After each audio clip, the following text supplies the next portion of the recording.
दोस्तों हमारे solar system में 8 सितारे हैं, जिनमें 4 रॉकी सितारे और 4 गैस जॉइंट हैं। जो रॉकी सितारे हैं वो सूरज के करीब हैं और जो गैस जॉइंट हैं वो सूरज से दूर हैं।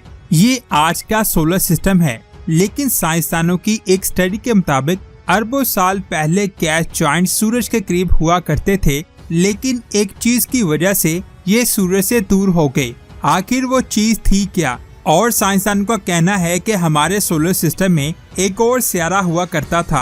अगर ये बात सच है तो वो सितारा आखिर कहाँ गया? ये अमेजिंग इन्फॉर्मेशन आप जानोगे आज की इस वीडियो में, तो पूरी वीडियो वॉच कीजिएगा। और आप देख रहे हैं स्पेस वर्ल्ड। स्पेस में बहुत ज्यादा बादल और धूल है। जब अपनी ग्रेविटी की वजह से ये बादल एक जगह पर इकट्ठे होते हैं तो एक डिस्क बनाते हैं, जिसे एक्रेशन डिस्क कहते हैं। इसमें सबसे पहले एक स्टार बनता है और फिर जो मटेरियल बच जाता है उनसे सितारे और दूसरे ऑब्जेक्ट बनते हैं। एक्रेशन डिस्क में मौजूद छोटे छोटे पार्टिकल्स मिलकर एक बहुत बड़ा ऑब्जेक्ट बनाते हैं। जब ये पार्टिकल्स मिलकर थोड़े बड़े होते हैं तो इन्हें प्लैनेटेसिमल का नाम दिया जाता है। ये लगातार आपस में टकरा कर और बड़े होते हैं, जो किसी बहुत बड़े ऑब्जेक्ट में तब्दील हो जाते हैं। इन पार्टिकल्स की लगातार टक्कर से हमारे सोलर सिस्टम के अंदर वाली साइड पर 4 रॉकी सितारे बन गए। ये एक थ्योरी है जिसको साइंसदानों ने एक्सप्लेन किया था, लेकिन न्यू स्टडी के मुताबिक ये जो पार्टिकल्स आपस में टकराए थे ये बहुत ही डिफरेंट तरीके से एक दूसरे से टकराए थे। बहुत सारे पार्टिकल्स एक दूसरे से एक से ज्यादा बार टकराए थे, उसके बाद ही ये बड़े ऑब्जेक्ट बने। यानी हमारी जमीन भी कई तरह के पार्टिकल्स के बार बार कोलिजन की वजह से बनी होगी। इसी तरह बाकी सितारे भी ऐसे ही बने होंगे, जिसे हिट रन फॉर्मेशन का नाम दिया गया है। साइंसदानों ने इन बड़े बड़े इम्पैक्ट के 3D सिमुलेशन मॉडल बनाए और मशीन से इन इम्पैक्ट को स्टडी किया, तो उन्हें पता चला कि एक्रेशन डिस्क में ये पार्टिकल्स बार बार एक दूसरे से टकराए, जिससे बड़े ऑब्जेक्ट यानी प्लैनेट बने। उन्हें ये भी पता चला कि वीनस स्पिन की वजह से बना है।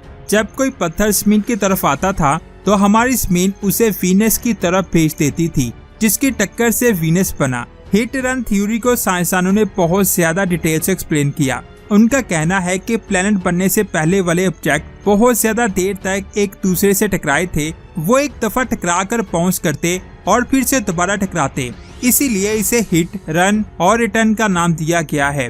पहली टक्कर में इन ऑब्जेक्ट की स्पीड कम हो जाती थी और जब दोबारा कम स्पीड के साथ एक दूसरे से टकराते थे तो वो दोबारा एक दूसरे में मिल जाते थे। तब हमें एक्रेशन डिस्क देखने को मिलती थी। एक्रेशन डिस्क को स्नोमैन मॉडल की तरह बताया गया है, जिसमें जब एक स्नोमैन से स्नो टकराता है तो वो उससे चिपक जाता है। लेकिन न्यू थ्योरी के मुताबिक ऐसा नहीं हो रहा था, बल्कि लगातार कोलिजन की वजह से इन ऑब्जेक्ट की स्पीड कम हो जाती थी और फिर वो एक दूसरे में मर्ज हो जाते थे, जिससे ये चीज सामने आती है कि कोलिजन की वजह से प्लैनेट नहीं बने थे, बल्कि बड़े बड़े इम्पैक्ट की वजह से स्पीड कम होती है, जिससे वो एक दूसरे में मर्ज हो जाते थे। यानी अगर 2 सितारों को मर्ज करना है तो उनकी स्पीड कम करनी होगी, जिससे वो मर्ज हो जाएंगे। आज से अरबों साल पहले एक थिया नामी सितारा हमारी जमीन से टकराया था, जिसकी टक्कर से हमारा चांद बना था। लेकिन साइंसदान का कहना है कि थिया 2 दफा जमीन से टकराया था, जिससे हमारा चांद बना। यानी 2 दफा की टक्कर से हमारा चांद बना था। जब हमारी जमीन और वीनस बने थे, उस वक्त जब कोई ऑब्जेक्ट जमीन से टकराता तो वो बाउंस हो जाता, जिससे उसकी स्पीड कम हो जाती और वो वीनस की तरफ जाकर उसमें मर्ज हो जाता, जिससे उसका साइज जमीन के बराबर हो गया। यानी उस वक्त हमारी जमीन ने एक शील्ड का काम किया था, जिसमें ज्यादातर ऑब्जेक्ट जमीन से टकराकर वीनस की तरफ जाते थे। इसकी एक वजह ग्रेविटी है। जब कोई ऑब्जेक्ट जमीन से टकराता है तो सूरज की ग्रेविटी उसे अपनी तरफ खींचती है और वो ऑब्जेक्ट वीनस में जाकर मर्ज हो जाता था। अगर वो ऑब्जेक्ट वीनस पर बाउंस करता तब भी वो दोबारा वीनस से टकरा जाता। ग्रेविटी की वजह से ये ऑब्जेक्ट जमीन से सिर्फ एक ही दफा टकराते थे, लेकिन वीनस से एक से ज्यादा बार टकराते थे। जमीन से वीनस पर जाना आसान था, लेकिन वीनस से जमीन पर आना बहुत ज्यादा मुश्किल था। इसलिए वीनस और अर्थ में आज इतना ज्यादा फर्क है। इसी वजह से आज जमीन के पास मून है, लेकिन वीनस के पास कोई भी मून नहीं है। इस स्टडी से ये बात साफ हो जाती है कि सोलर सिस्टम के अंदरूनी सितारे एक दूसरे से जुड़े हुए हैं और एक दूसरे की वजह से वो ऐसे बन पाए हैं जैसे आज हैं। अगर बात करें बाहर वाले सियारों की, तो साइज में बड़ा होने की वजह से वो सूरज से इतनी दूर क्यों हैं? सूरज की ग्रेविटी उन्हें अपनी तरफ क्यों नहीं लेकर आई? ये बात आप जान लें। आज हमारा सोलर सिस्टम का ऑर्बिट बहुत ज्यादा स्टेबल है और ऐसा होने में अरबों साल लगे हैं। सोलर सिस्टम के ऑर्बिट को एक्सप्लेन साइंसदान एक मॉडल से करते हैं जिसका नाम नाइस मॉडल है। इस मॉडल के मुताबिक जो बड़े बड़े सियारे हैं, आज हम उन्हें आउटर सोलर सिस्टम में देख रहे हैं, वो पहले सूरज के करीब घूमा करते थे, लेकिन किसी चीज ने इस सोलर सिस्टम को हिला दिया और इन सभी प्लैनेट्स को बाहर की तरफ फेंक दिया।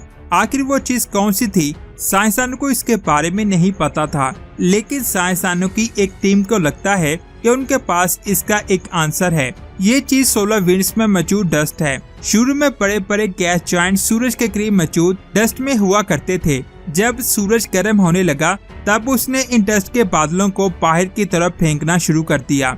इनमें से कुछ पार्टिकल्स जुपिटर और यूरेनस से टकराकर गुजरे और उनके ऑर्बिट को अनस्टेबल कर दिया।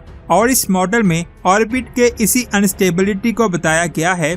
ये मॉडल हमें एक और चीज बताता है। इस मॉडल के मुताबिक हमारे इब्तदाई सोलर सिस्टम में एक प्लेनेट भी हुआ करता था और ये प्लेनेट प्लूटो से आगे था, जिसे आज साइंसदान प्लेनेट 9 या प्लेनेट एक्स कहते हैं। इस सियारे ने 2016 में साइंसदानों का ध्यान उस वक्त अपनी तरफ खींचा जब साइंसदानों की एक स्टडी ने बताया कि सूरज से करीब 50 बिलियन माइल्स की दूरी पर एक सियारा घूम रहा है। जो नाइस मॉडल है वो 4 की जगह 5 गैस जॉइंट से ज्यादा बेहतर तरीके से काम करता है।